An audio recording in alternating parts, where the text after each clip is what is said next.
Addition using textual coding. To calculate the sum of numbers in AI Connect, create a project. In it, create an activity. Then, follow the given steps to do textual coding. Here, we add 4 numbers, 3, 8, 9, 10. We can change values for other calculations. Step 1. Create a variable a.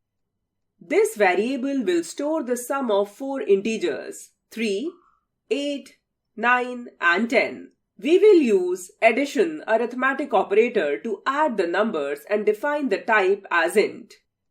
A is equal to int 3 plus 8 plus 9 plus 10. Step 2.